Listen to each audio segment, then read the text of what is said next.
to pretty much normalized levels. I would argue that the periods prior got super subnormal. So we're back to sort of more realistic levels of risk across equity indices. Whether it be the euro-dollar spread as well, that's also come back in to more normalized levels, the TED spread. And risk premiums are starting to correct, as you can see in the chart here. Still at elevated levels, but coming in pretty quickly. And we'll tend to track the changes in volatility.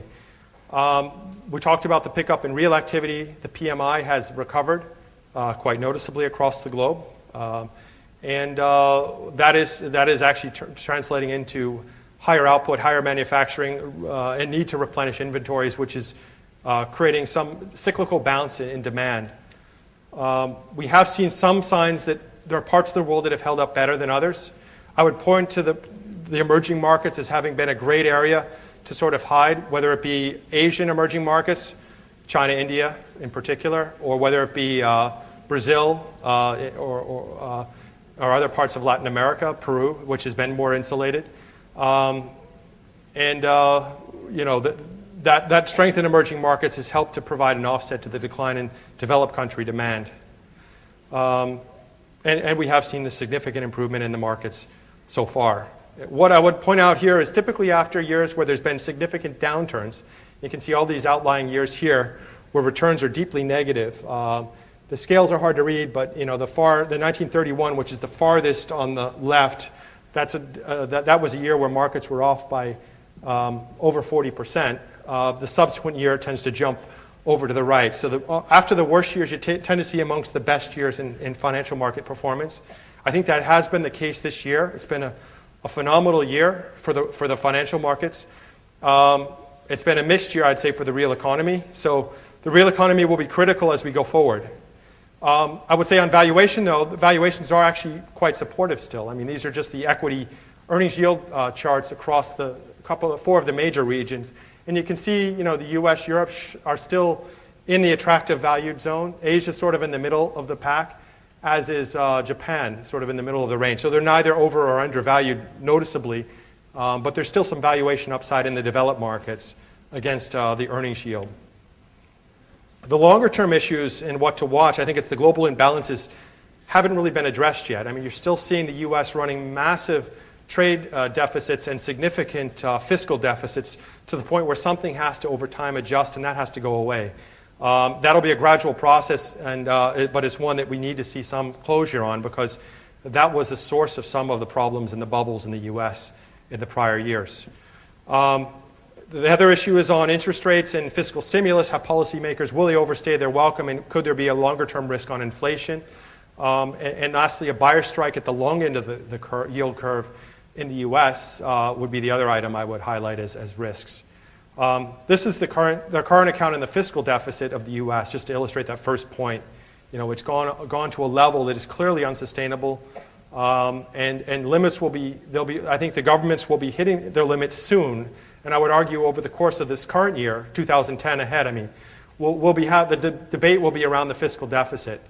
If you look at the state level and local government level issues right now, the state and local governments have already been dealing with this shortfall on the revenue side and have had to been cutting back on programs. I think the question mark into 2010 will be what will the federal government be doing to readdress the fiscal deficit. They have to start to find an exit strategy and prioritize spending, and that will be a key issue, and it has to be managed carefully.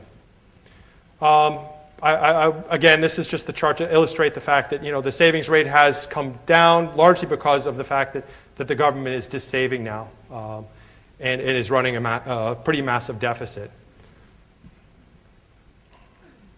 And I just threw this chart in there. I thought it was pretty provocative. Not that I necessarily subscribe to the views of this group called defeatthedebt.com, but it is a real issue that the U.S. is building up deficits that are unsustainable that have to be reined in prudently.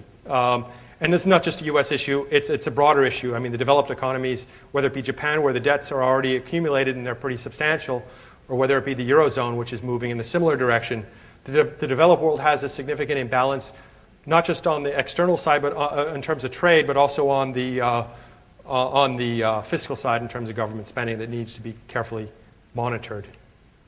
We are, though, of the view that we are still in the early parts of a recovery. We don't necessarily subscribe to the view it'll be a robust one, but we think we are. We have bottomed in terms of the fiscal conditions. We have seen a pickup in economic conditions in manufacturing. And we think we are in a condition where the stage is set for a gradual